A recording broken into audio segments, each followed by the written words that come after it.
شرور أنفسنا ومن سيئات أعمالنا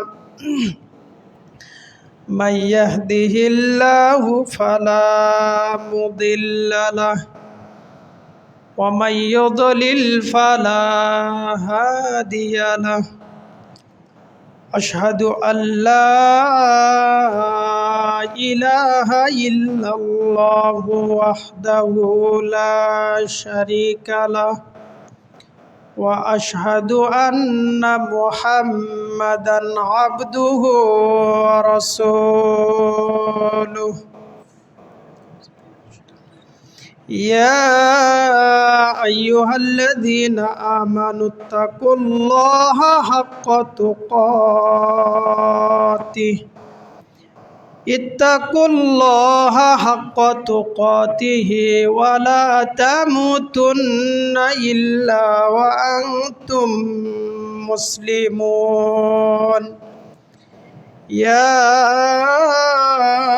أيها الناس اتقوا ربكم الذي خلقكم من نفس واحدة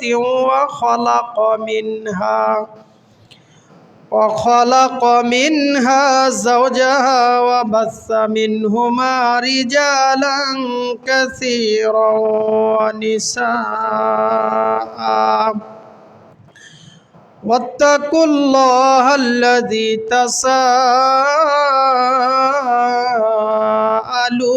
به والأرحام إن الله كان عليكم رقيبا يا أيها الذين آمنوا اتقوا الله وقولوا قولا سديدا يصلح لكم أعمالكم ويغفر لكم ذنوبكم ومن يطع الله ورسوله فقد فاز فوزا عظيما أما بعد فإن خير الحديث كتاب الله وخير الهدي هدي محمد صلى الله عليه وسلم وشر الأمور محدثاتها وكل محدثة بدعة وكل بدعة ضلالة وكل ضلالة في النار أعوذ بالله من الشيطان الرجيم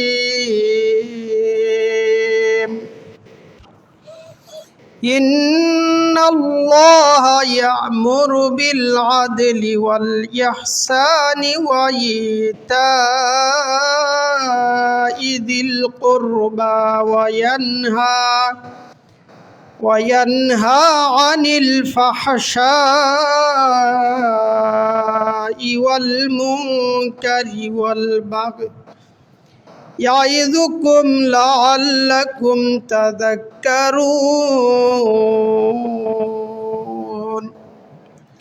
عن شداد بن أوس قال سنتان حفظتهما عن رسول الله صلى الله عليه وسلم قال إن الله كتب الإحسان على كل شيء فإذا قتلتم فأحسنوا القتلة وإذا ذبحتم فأحسنوا الذبح وليحد أحدكم شفرته فليرح ذبيحته رواه مسلم আলহামদুলিল্লাহ যাবতীয় প্রশংসা গুণগান আল্লাহ ওই সেই মহান স্রষ্টার দরবারে যে মহান প্রতিপালক আমাদেরকে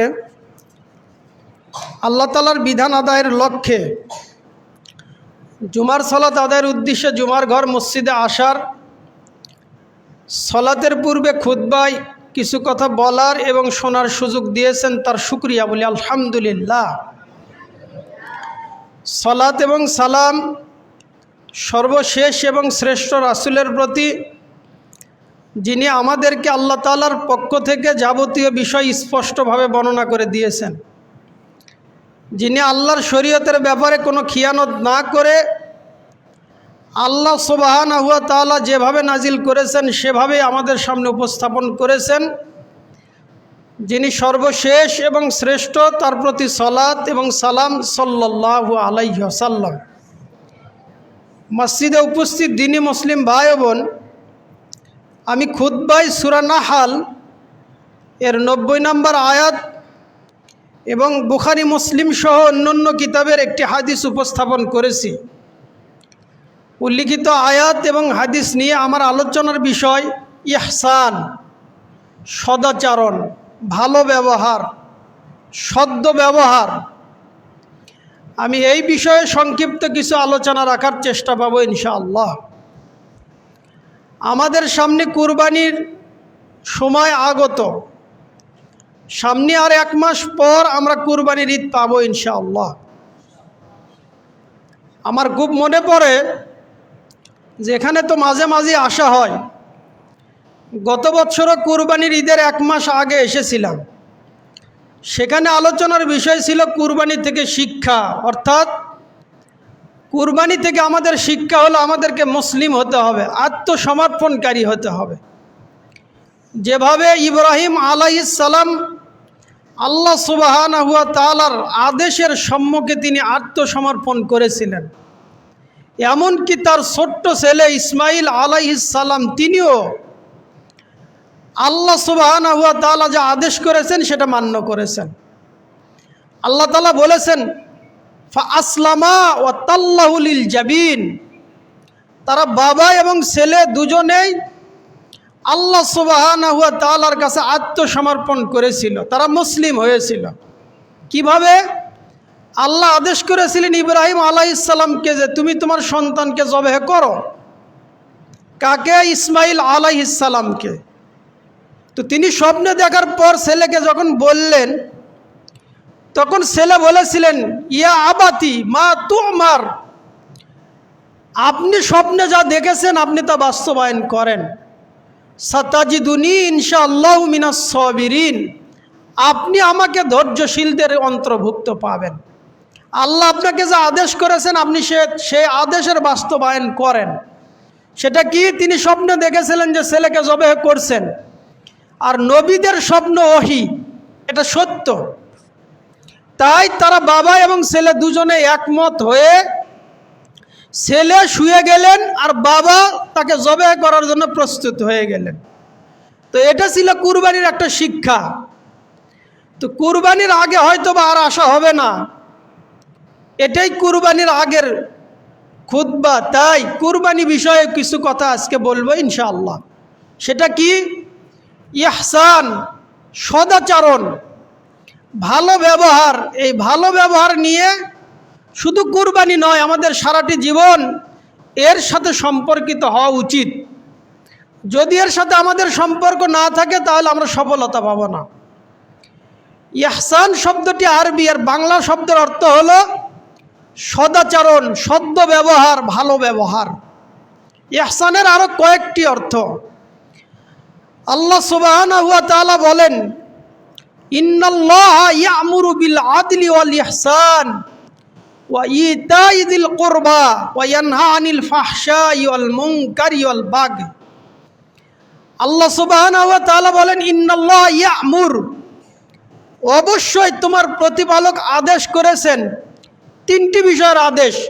1, বিল আদল, ন্যায় নিষ্ঠার সাথে জীবন যাপন করা, সর্ব অবস্থায় ন্যায় নীতির সাথে বেঁচে থাকা, আদল ইনসাফের সাথে বেঁচে থাকা, কারো প্রতি জুলুম না করা। 2, ওয়াল ইহসান, ইহসান করা, ইহসানি করা। ইহসান কি? এটার ব্যাখ্যা 3টি পর্যায়ে সামনে আসবে ইনশাআল্লাহ। 3, ওয়া ইতাই যিল কুরবা, আর নিকটাত্মীয়দেরকে দান করা। তাহলে আল্লাহ সুবহানাহু ওয়া তাআলা অত্র আয়াতে 3টি বিষয়ের আদেশ করেছেন। 1, ন্যায় বিচার প্রতিষ্ঠা করা। 2, ইহসানি করা। 3, নিকট আত্মীয়দের সাথে সুসম্পর্ক রাখা, তাদেরকে দান করা, তাদেরকে অনুগ্রহ করা, তাদেরকে খাবার, বস্ত্র, যা কিছু প্রয়োজন তা দেয়া। এই তিনটি বিষয়ের আল্লাহ সুবহানাহু ওয়া তাআলা আদেশ করেছেন।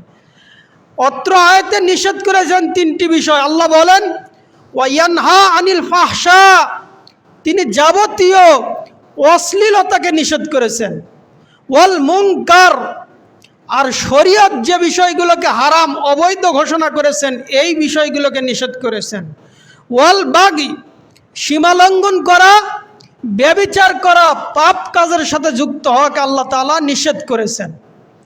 তাহলে অত্র আয়াতের বর্ণনায় আল্লাহ সুবহানাহু ওয়া তাআলা তিনটি বিষয়ের আদেশ, তিনটি বিষয় থেকে নিষেধ করেছেন। আল্লাহ বলেন ইয়াইযুকুম লাআল্লাকুম তাযাক্কারুন, আল্লাহ তোমাদেরকে ওয়াজ করেছেন, নাসিহা করেছেন, উপদেশ দিয়েছেন। লাআল্লাকুম তাতাযাক্কারুন, যাতে করে তোমরা উপদেশ গ্রহণ করতে পারো। তাহলে অত্র আয়াতে আল্লাহ সুবহানাহু ওয়া তাআলা তিনটি বিষয়ের আদেশ করেছেন। এর মধ্যে একটি বিষয়, 2 নম্বর বিষয় হলো ইহসান, ইহসানি করা। তাহলে ইহসান কি, কিভাবে ইহসান হয়, এই মর্মে সালাফগণ 3টি ব্যাখ্যা দিয়েছেন যে ইহসান 3 পর্যায়ের হয়। 1, ইহসান শব্দের অর্থ হলো সদাচরণ করা, কাউকে ক্ষমা করা, কাউকে মাফ করে দেয়া, এটা হলো ইহসান 1। 2, ইহসানি করা, কারো প্রতি ভালো ব্যবহার দেখানো। তাহলে 1 নম্বর হলো কাউকে ক্ষমা করে দেওয়া, কেউ কোনো অন্যায় করলে তাকে ক্ষমা করে দেওয়া, তাকে মাফ করে দেওয়া, এটার নাম হলো ইহসান। 2, ইহসানি করা। ইহসানি করা মানে কারো সাথে সুন্দরতম আচরণ দেখানো, ভালো ব্যবহার করা। এটার আবার বিভিন্ন ক্ষেত্র হতে পারে, যেমন কারো কাছ থেকে আপনি দিন মজুরের লোক নিয়েছেন বা কারো সহযোগিতা নিয়েছেন, তো দিন মজুরির স্বাভাবিক দাম 500 টাকা বা 600 টাকা, কিন্তু আপনি দিন শেষে টাকা দেওয়ার সময় মনে করলেন যে আমার কাজটা তো ভালোই হয়ে গেল, তাই তার সাথে আমার করা কন্ট্রাক্ট সেটা হলো 500 টাকা, আমি 500 টাকা না দিয়ে তাকে আমি 600 টাকা দেব। কোনো জিনিসের দাম 100 টাকা, তো আমি তাকে 10 টাকা বেশি দিয়ে দেব। এই যে প্রাপ্য জিনিসের চাইতে বেশি দেওয়া, এটার নাম হলো ইহসানি করা, কারোর সাথে ভালো ব্যবহার করা। 2, 3 নম্বর হলো ইহসান, এর অর্থ হলো ইবাদত একমাত্র আল্লাহ সুবহানাহু ওয়া তাআলার জন্য করা। যদি ইবাদত আল্লাহর জন্য করা হয় তাহলে এটার নাম হলো ইহসান। আবার ইহসানের 2টি পর্ব রয়েছে। দীর্ঘ হাদিস, জিবরিল আলাইহিস সালাম মানুষের রূপ ধারণ করে নবী মুহাম্মদ সাল্লাল্লাহু আলাইহি সাল্লামের কাছে এসেছিলেন। এসে তিনি 4টি প্রশ্ন করেছিলেন। 4 প্রশ্ন করার পর মুহাম্মদ সাল্লাল্লাহু আলাইহি সাল্লামের কাছ থেকে উত্তর নিয়েছেন। উত্তর নেওয়ার পর সেগুলোর আবার সত্যায়ন করেছেন, করার পরে তিনি চলে গিয়েছেন। তিনি এসেছিলেন মানুষের রূপ ধারণ করে, তার পোশাক ছিল ধবধবে সাদা, মাথার চুল ছিল কুচকুচে কালো। ওমর বিন খাত্তাব রাদিয়াল্লাহু আনহু বলেন, তিনি আমাদের সামনে আসলেন, আমরা তাকে কেউ চিনি না যে তিনি আমাদের আশেপাশের কেউ, আবার আমরা তাকে চিনি না তিনি দূর থেকে সফর করে এসেছেন। এরকমও কোনো নিদর্শন আলামত বোঝা যায় না যে দূর থেকে সফর করে আসলে তার পোশাকটা ময়লাযুক্ত হয়ে যেত, চুলগুলো এলোমেলো হতো, এরকম কোনো নিদর্শনও পাওয়া যায় না। বোঝা যাচ্ছে সে আমাদেরই কাছের কোনো মানুষ হতে পারে, কিন্তু আবার কাছেরও নয়, আমরা কেউ চিনি না। যখন তিনি 4টি প্রশ্ন করে চলে গেলেন, নবী মুহাম্মদ সাল্লাল্লাহু আলাইহি ওয়াসাল্লাম উমর বিন খাত্তাবকে জিজ্ঞাসা করলেন যে ওমর, আতাদরি মানিস সায়েল, ওমর তুমি কি জানো যে আমাকে প্রশ্ন করলে এতক্ষণ সে কে? ওমর বিন খাত্তাব রাদিয়াল্লাহু আনহু বলেছেন, আল্লাহু ওয়া রাসূলুহু আলাম, আল্লাহ এবং নবী মুহাম্মদ সাল্লাল্লাহু আলাইহি সাল্লাম ভালো জানেন, আমরা জানি না। রাসূল সাল্লাল্লাহু আলাইহি সাল্লাম বলেছেন, আতাকুম জিবরিল, যে এসেছিল সে হলো জিবরিল আলাইহিস সালাম, আতাকুম ইউআল্লিমাকুম দীনাকুম, আর জিবরিলের আসার উদ্দেশ্য ছিল তোমাদেরকে দিন ধর্ম ইসলাম শিক্ষা দেওয়া।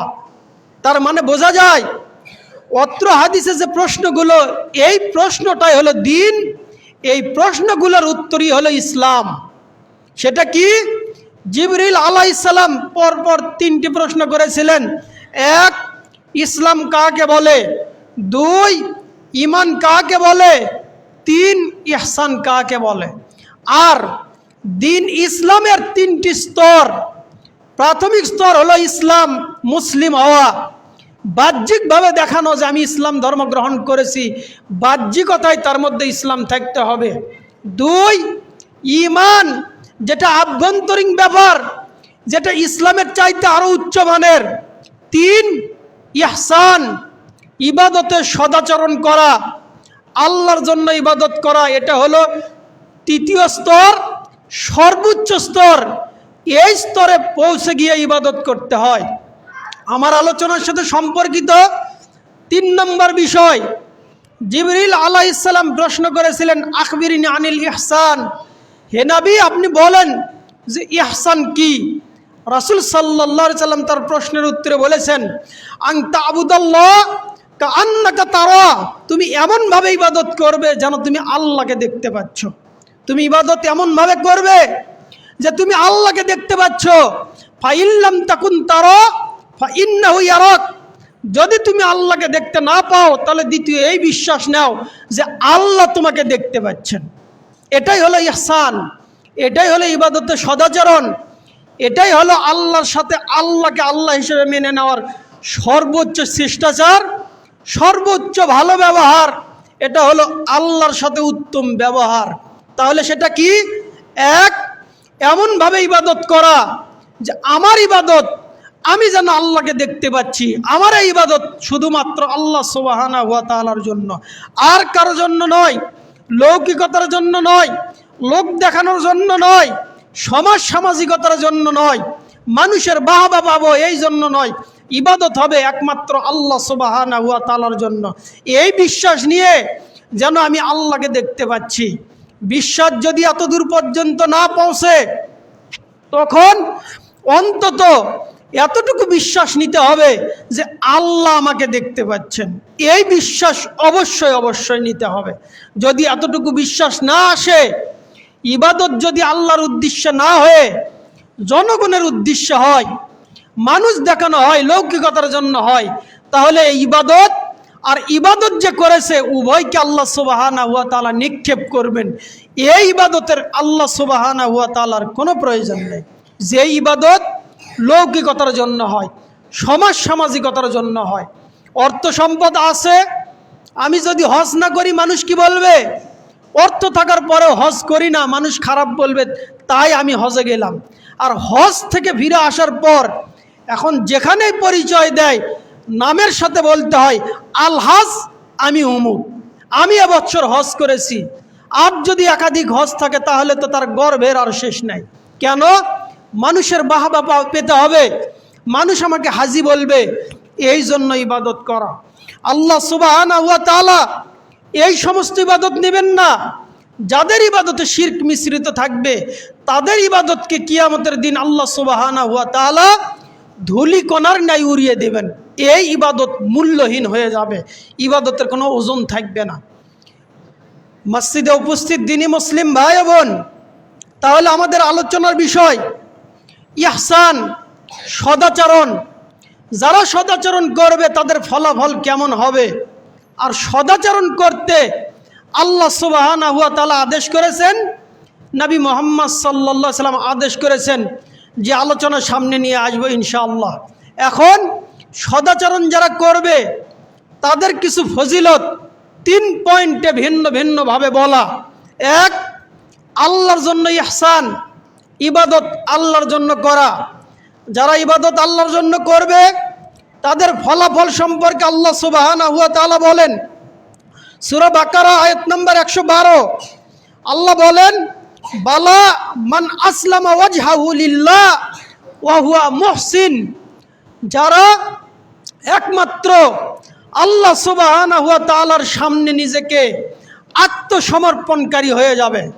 বালা মান আসলামা ওয়াজহাহু লিল্লাহ, যাদের একমাত্র প্রচেষ্টা থাকবে লিল্লাহ, শুধুমাত্র আল্লাহর জন্য। ওয়া হুয়া মুহসিন, এই অবস্থায় যে সে মুহসিন, সে সদাচরণকারী, সে ইবাদতে ইহসান অর্জনকারী, যদি এই অবস্থায় তার ইসলাম হয়, সে যদি মুসলিম হয়, আল্লাহ সুবহানাহু ওয়া তাআলা বলেন ফালাহু আজরুহু ইনদা রাব্বিহ, তাহলে তার প্রতিদান আল্লাহ সুবহানাহু ওয়া তাআলার নিকটে রয়েছে।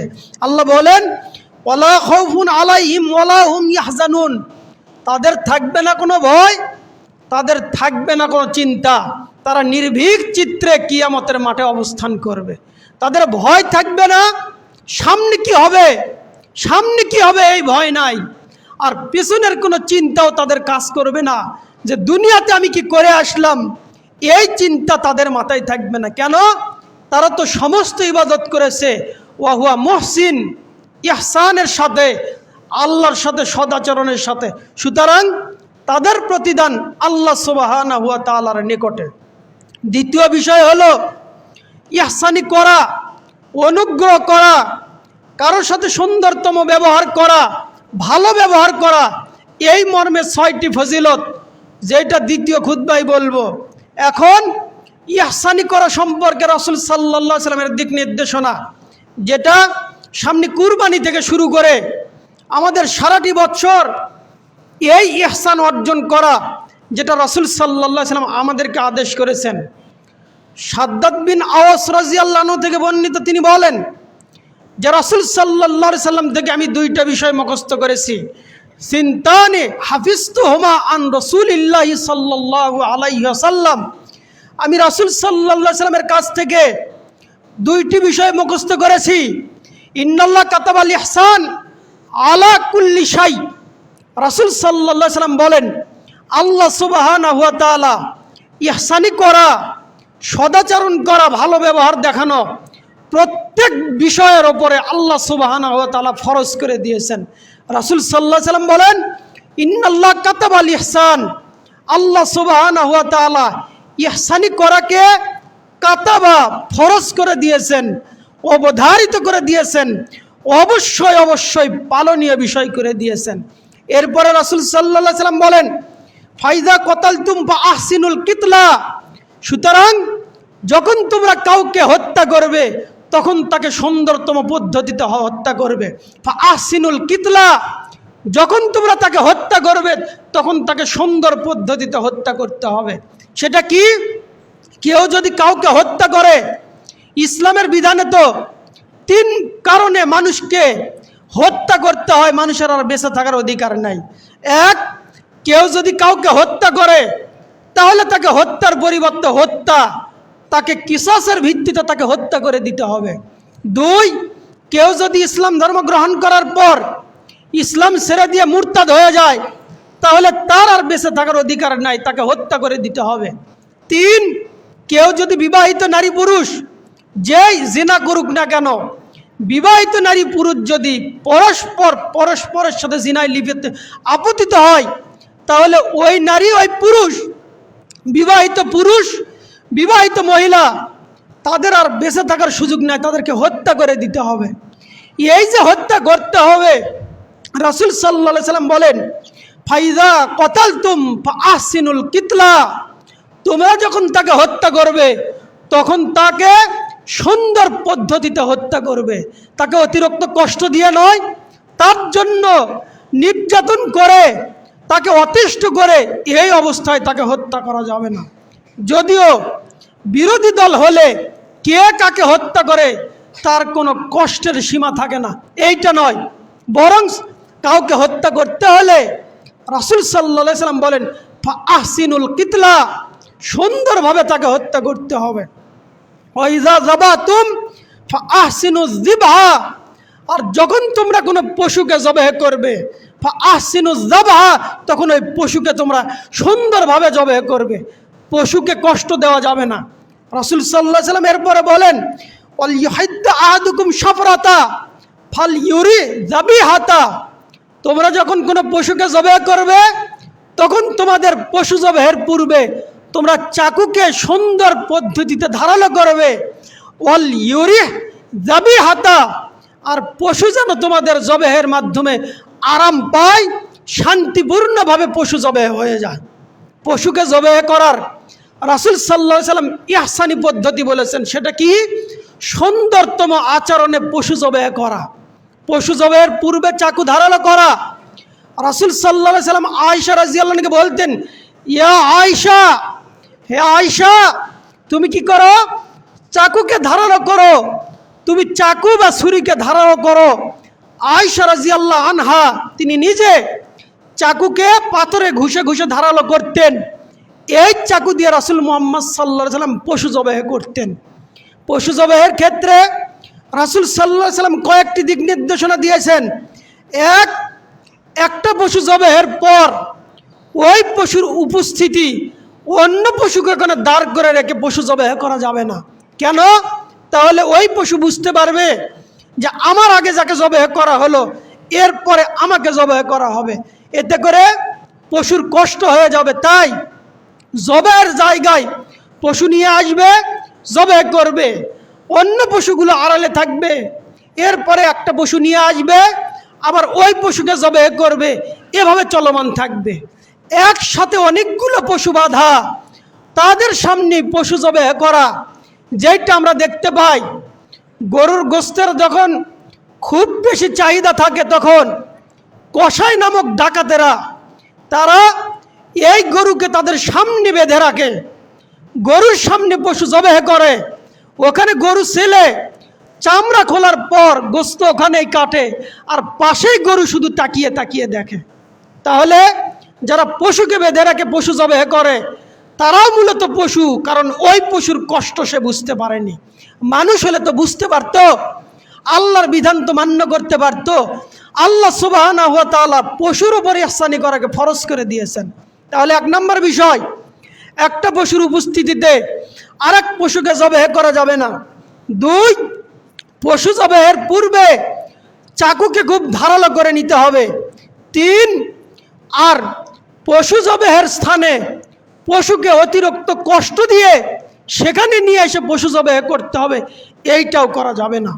তাহলে আমার আলোচনার বিষয় ইহসান, সদাচরণ, যেটা শুধু কুরবানিতে নয়, আমরা যখন বাড়িতে মুরগি জবাই করি, বাড়িতে প্রয়োজনে ছাগল জবাই করি, তখন যেন জবাই এমন হয় যে আমার পশু আমার কাছে সুন্দরভাবে জবাই হয়ে যাচ্ছে, সুন্দর পদ্ধতিতে জবাই করা।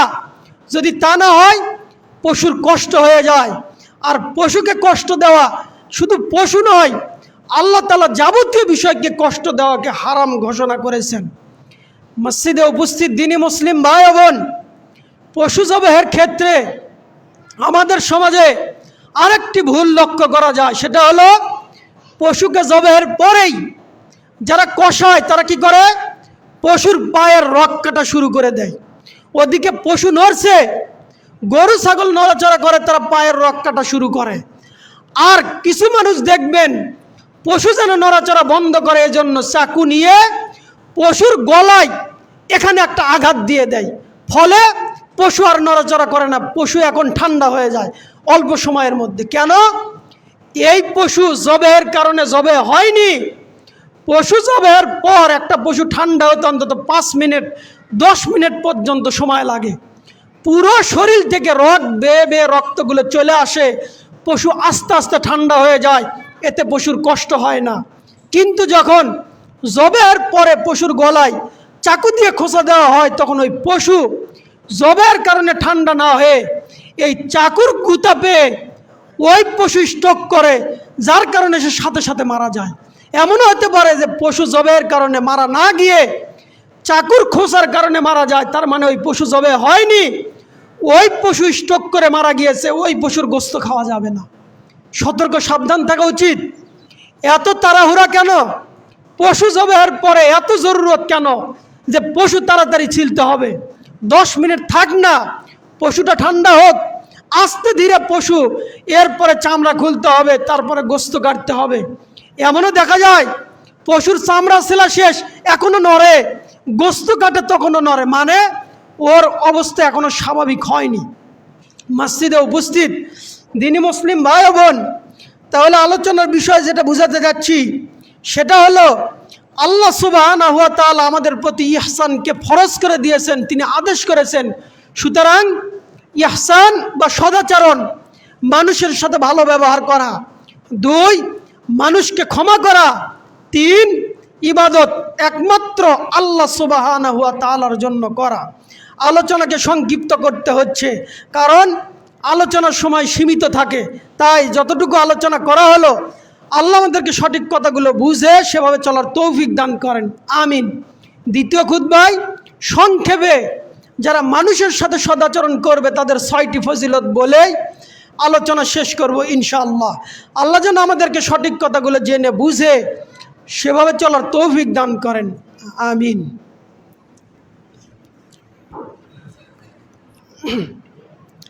ইন্নাল হামদালিল্লাহি ওয়াহদা ওয়াসসালাতু ওয়াসসালামু আলা মান লা নাবিয়্যা বা'দা আউযু বিল্লাহি মিনাশ শাইতানির রাজীম ওয়া ইন্নাকা লাআলা খুলুকিন আযীম। আলহামদুলিল্লাহ, প্রশংসা মাত্র আল্লাহ সুবহানাহু ওয়া তাআলার, যে মহান স্রষ্টা আমাদেরকে মুসলিমের ঘরে জন্মগ্রহণের সুযোগ দিয়ে ধন্য করেছেন। সেই মহান স্রষ্টার শুকরিয়া বলি আলহামদুলিল্লাহ। আমরা ওই আল্লাহর কাছে চাই যে আল্লাহ আমাদেরকে পরিপূর্ণ মুসলিম, ইসলামের ভিত্তিতে জীবন যাপন করার তৌফিক দান করেন, আমিন। তাহলে পর্যায়ের আলোচনা, ভালো ব্যবহার, সুন্দর ব্যবহারের 6টি ফজিলত। আবু যর গিফারি রাদিয়াল্লাহু আনহু থেকে বর্ণিত, তিনি বলেন যে রাসূল সাল্লাল্লাহু আলাইহি সাল্লাম বলেছেন, আবু যর, তিনি আবু যরকে ওসিয়ত করে বলেছেন, ইত্তাকিল্লাহ হাইসুমা কুন্ত। আবু যর, তুমি যেখানেই থাকো তুমি আল্লাহকে ভয় করে চলো। ও আতবিল সাইয়্যাতাল হাসানাতা তামহুহা। আর তুমি কি করো, তোমার জীবনে কোনো অন্যায় কাজ হয়ে গেলে তুমি সাথে সাথে ভালো কাজ করো। তামহুহা, তাহলে তোমার এই খারাপ কাজ ভালো কাজ খারাপ কাজকে মিটিয়ে দেবে। কোনো অন্যায় কাজ হয়ে গেলে সাথে সাথে একটা নেকির কাজ করা, যাতে করে এই নেকির মাধ্যমে অন্যায়কে আল্লাহ সুবহানাহু ওয়া তাআলা মুছে দেন। এরপরে রাসূল সাল্লাল্লাহু আলাইহি সাল্লাম বলেন, ও খালিকিন নাস বিখুলুকিন হাসান। আর তুমি কি করো, মানুষের সাথে সুন্দর আচরণ করো, মানুষের সাথে ভালো ব্যবহার করো, মানুষের সাথে সদাচরণ করো। মানুষের সাথে যদি সদাচরণ করা হয় তাহলে তার ফজিলত 6টি। 1, যারা মানুষের সাথে সুন্দরতম আচরণ করবে তাদের সম্পর্কে রাসূল সাল্লাল্লাহু আলাইহি সাল্লাম বলেন, ইন্নাল মুমিনা ইয়াবলুগু বিহুসনিল খুলক। অবশ্যই মুমিন তার সুন্দরতম আচরণ দিয়ে যা কিছু অর্জন করে সেটা কি, দারাজাতাস সাইমিস সাবির, দারাজাতাস সাইমিল কায়িম। 1, তারা সুন্দরতম আচরণ করলে নফল সিয়াম, নফল কিয়াম, দিনভর না খেয়ে থাকা সিয়াম পালন করলে যেই নাকি, রাত জেগে তাহাজ্জুদের সালাত আদায় করলে যেই পরিমাণ নেকি, সেই পরিমাণ নেকি আল্লাহ সুবহানাহু ওয়া তাআলা দেবেন। সুন্দরতম আচরণের 1 নম্বর ফজিলত। 2, যারা সুন্দরতম আচরণ করে, যারা ভালো ব্যবহার করে, রাসূল সাল্লাল্লাহু আলাইহি সাল্লাম বলেন, যাদেরকে সুন্দরতম আচরণ দেওয়া হলো তাকে পৃথিবীর যাবতীয় কল্যাণ দেওয়া হলো, তাকে আখিরাতের যাবতীয় কল্যাণ দেওয়া হলো। তাহলে দুনিয়া এবং পরকালের যত কল্যাণ, যত উপকার, সব কল্যাণ আল্লাহ তাকে দিয়েছেন যাকে আল্লাহ সুবহানাহু ওয়া তাআলা ভালো ব্যবহার করার সুযোগ দিয়েছেন। 2 নম্বর। 3, যারা ভালো ব্যবহার করবে তাদের সম্পর্কে রাসূল সাল্লাল্লাহু আলাইহি সাল্লাম বলেন, আকমালুল মুমিনিনা ঈমানা আহসানুহুম খুলুকা। 3, ওই মুমিন, পরিপূর্ণ মুমিন, ওই মুমিন সবচাইতে ভালো মুমিন, সে মুমিন কে, আহসানুহুম খুলুকা, যার চরিত্র সুন্দর, যার স্বভাব সুন্দর, যার ভালো আচরণ রয়েছে, সেই হলো পরিপূর্ণ মুমিন। অন্য বর্ণনা রাসূল সাল্লাল্লাহু আলাইহি সাল্লামকে প্রশ্ন করা হলো, আইয়ুল মুমিনিনা আফজল। হে আল্লাহর নবী, সবচাইতে ভালো মুমিন কে? রাসূল সাল্লাল্লাহু আলাইহি সাল্লাম 2টি বৈশিষ্ট্য বলেছেন। 1, তাকওয়াল্লাহ ও হুসনুল খুলক, যার মধ্যে আল্লাহ ভীতি রয়েছে, সুন্দরতম আচরণ রয়েছে, সে হলো সবচাইতে ভালো মুমিন, সে হলো শ্রেষ্ঠ মুমিন। 3, 4 নম্বর বিষয়, যারা সুন্দরতম আচরণ নিয়ে জীবনযাপন করবে রাসূল সাল্লাল্লাহু আলাইহি সাল্লাম তাদের ফজিলতে বলেন, আলা উখবিরুকুম বি আহাব্বিকুম ইলাইয়া ওয়া আকরাবুকুম মিন্নি মাজলিসান ইয়াউমাল কিয়ামা। হে সাহাবীরা, কিয়ামতের দিন আমার সবচাইতে নিকটে, আমার সবচাইতে কাছের কারা হবে তাদের সম্পর্কে কি আমি বলবো না? সাহাবীদেরকে যখন বললেন, সাহাবীরা বললেন, অবশ্যই আল্লাহর নবী, আপনি বলেন। রাসূল সাল্লাল্লাহু আলাইহি সাল্লাম পরপর 3 বার জিজ্ঞাসা করলেন। জিজ্ঞাসা করার পর তারা বললেন যে আপনি বলেন। রাসূল সাল্লাল্লাহু আলাইহি সাল্লাম বললেন, যাদের চরিত্র সুন্দর, আহসানুহুম খুলুকা, যাদের চরিত্র সুন্দর, যাদের আচরণ সুন্দর, তারা কিয়ামতের দিন আমার সবচাইতে নিকটে থাকবে, নবী মুহাম্মদ সাল্লাল্লাহু আলাইহি সাল্লামের কাছাকাছি থাকবে। 4 নম্বর বিষয়। 5 নম্বর বিষয়, রাসূল সাল্লাল্লাহু আলাইহি সাল্লাম বলেন, কিয়ামতের দিন মানুষের যাবতীয় আমলকে ওজন করা হবে, আর মিজানের পাল্লায় এমন কোনো ইবাদত এত ভারী হবে না যত ভারী হবে মানুষের সুন্দরতম ব্যবহার। রাসূল সাল্লাল্লাহু আলাইহি সাল্লাম বলেন, মা মিন শাইইন আসকালু ফিল মিজান মিন হুসনিল খুলক। কিয়ামতের দিন মিজানে দাঁড়িপাল্লায় সুন্দরতম আচরণের চাইতে ভালো কোনো ইবাদত আর নেই। সুন্দরতম আচরণ সবচাইতে ভারী আমল যেটা মুমিনেরা অর্জন করতে পারবে। 5 নম্বর বৈশিষ্ট্য। 6 নম্বর ফজিলত বা বৈশিষ্ট্য, যারা সুন্দরতম আচরণ করবে রাসূল সাল্লাল্লাহু আলাইহি সাল্লাম তাদের সম্পর্কে চূড়ান্ত ঘোষণা দিয়েছেন। তিনি একটি হাদিসে 3টি কথা বলেছেন। 1, রাসূল সাল্লাল্লাহু আলাইহি সাল্লাম বলেন, যারা সুন্দরতম আচরণ করবে, আনা জাইমুন ফি বাইতিন ফি রাবাদিল জান্নাহ, আমি জান্নাতের বেষ্টনীর ভিতরে, পুরো জান্নাতের এরিয়ার ভিতরে তার জন্য একটা ঘরের জিম্মাদার হয়ে যাব।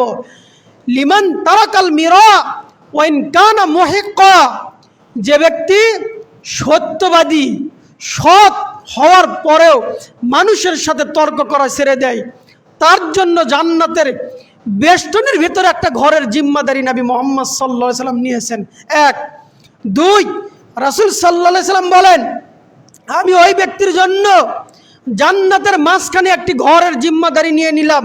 সে কে?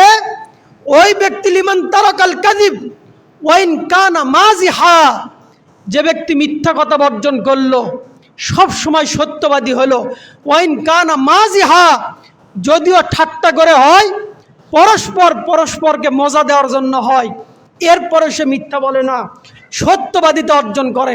রাসূল সাল্লাল্লাহু আলাইহি সাল্লাম বলেন, আমি ওই ব্যক্তির জন্য জান্নাতের মাঝখানে একটা ঘরের জিম্মাদারি নিয়ে নিলাম। 3, রাসূল সাল্লাল্লাহু আলাইহি সাল্লাম বলেন, ওয়াফি বাইতিন ফি আলাল জান্নাহ, আমি জান্নাতের ভিতরে সবচাইতে উঁচু ঘর, সবচাইতে দামি ঘর, সবচাইতে উন্নত মানের ঘরের জিম্মাদারি হয়ে গেলাম। কার জন্য? লিমান হাসানা খুলুকা, যার চরিত্র সুন্দর, যার আচরণ সুন্দর, যার ভালো ব্যবহার, তার জন্য নবী মুহাম্মদ সাল্লাল্লাহু আলাইহি সাল্লাম জান্নাতের সুউচ্চ ঘর, সবচাইতে দামি ঘর, সবচাইতে ভালো ঘরের জিম্মাদারি নিয়েছেন।